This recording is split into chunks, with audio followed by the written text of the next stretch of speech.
Today we will practice a science presentation. Let's start with the facts.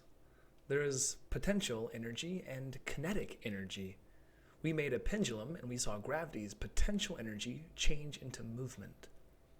Another kind of potential energy is elastic potential energy. Materials have different elasticity. Elastic things can bend. Elastic things can break if we bend the material too much. A rubber band is very elastic. It is made of rubber. Wood and plastic are a little elastic too. I have a question. Can I make a candy fly with a catapult? How far can it fly? I guess I can. I can set up a catapult. The catapult will use elastic potential energy. The potential energy will change into kinetic energy. Before I experiment, I build the catapult. It goes like this.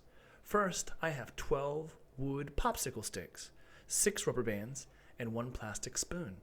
Oh, and a candy, like Haribo gummy bear. Second, put 6 sticks together. Or put 8 popsicle sticks together. Or 10. You can experiment. Third, stretch a rubber band on both sides of the popsicle sticks. Stretch it tight. This stack of popsicle sticks is in the center of the catapult.